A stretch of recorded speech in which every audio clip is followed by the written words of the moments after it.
Unfortunately, in Buffalo yesterday, there was a shooting from a white supremacist. At least 10 confirmed dead in the Buffalo supermarket shooting.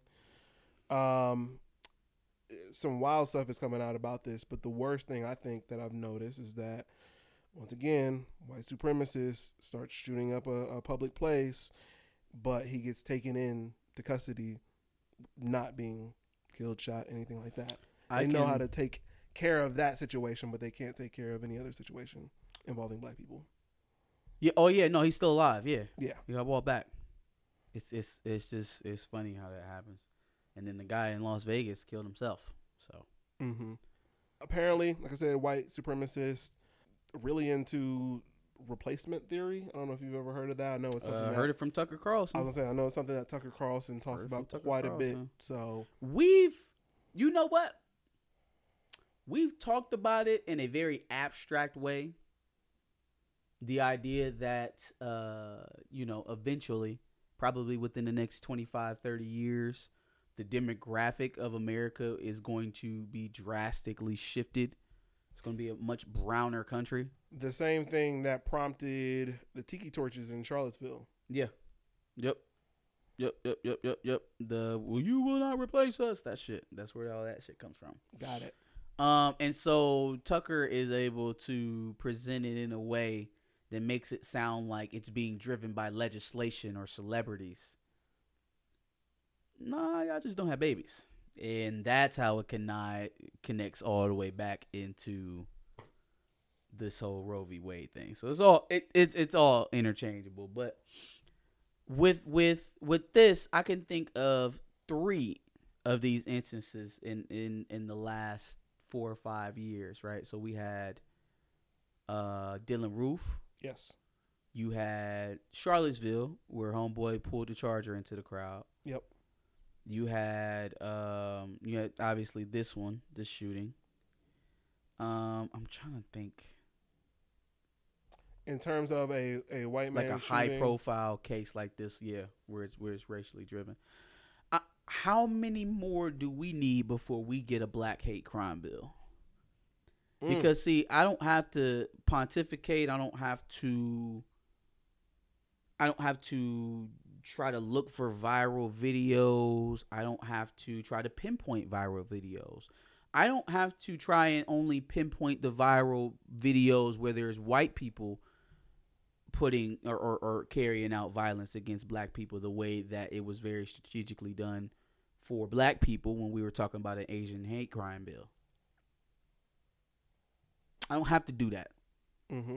We got 400 years of history about that, about the brutality that we have been suffering in this country since we were brought here against our will. Don't have to. Don't have to have Nancy Pelosi and Chuck Schumer get up there and cry on my behalf or take a knee with a fucking tiki on. Or dashiki, excuse me. I already know. We already know. Everyone involved already knows. So, but wait, this is what we voted for Biden for? Yes. So that we can get some of these legal protections, right? Very literally. Yeah, I mean, without getting too frustrated about it, because ultimately I can't change it. I just have to say that I hope this does more to wake up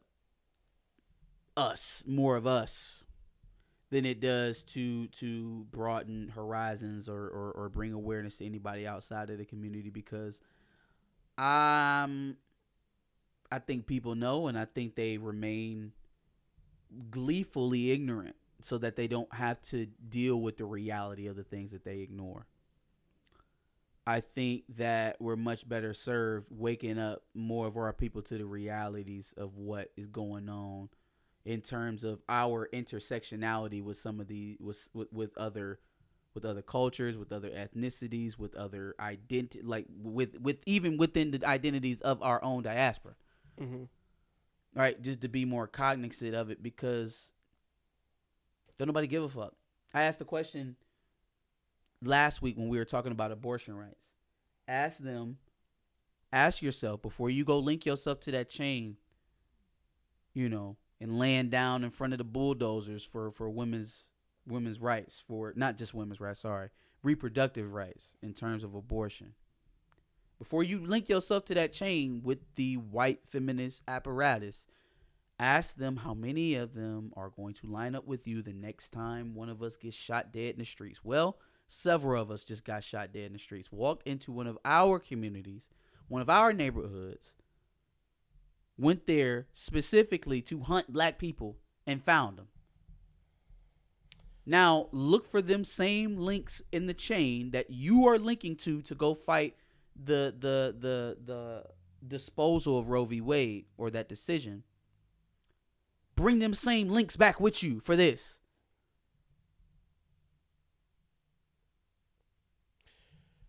The most disturbing thing that I'm seeing in all this is it seems like he streamed it on Twitch. The whole thing, and Twitch allowed it. They obviously had to remove it, but no. But the whole thing happened on Twitch. Yeah.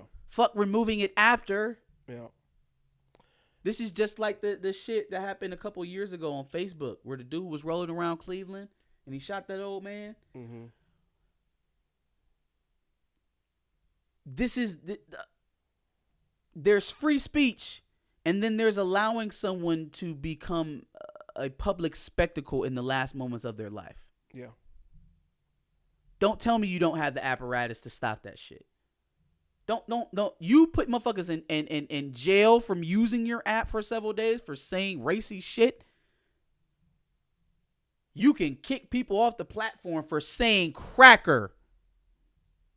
Meanwhile, nigger is painted on his gun. You can fucking kick people off the fucking platform for saying cracker, but you can't stop a stream of murdered black people.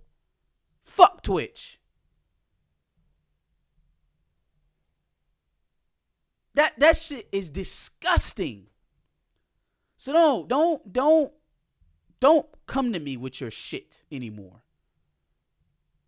I'm going to talk about the issues that I feel like I need to talk about. You want to call me phobic this or anti that because I no longer want to stand in line with you and fight for your social issues just so you can turn your back on me when I have one? Then the hell with you. Because I am sick and fucking tired of hearing, if I don't support this, I'm anti that. If I don't stand up and speak louder about this, then I'm this phobic. But when I need you to put your flag down and get in line with me, where are you? It's radio silence. Where the fuck are you? Yeah, man. No, this is a tough one. A lot of, obviously, good people, black people taking, it's hard. It's tough. It's always a tough situation. It gets to a point where it's already gotten to the point, but it just weighs on you real heavy. And I'm tired. Yeah, I don't want to talk about this anymore. I honestly do not. So give us your thoughts in the comments below. Make sure you like, share, subscribe. That's it. And make sure you subscribe. We like to talk about black injustice quite a bit. So make sure you subscribe for more.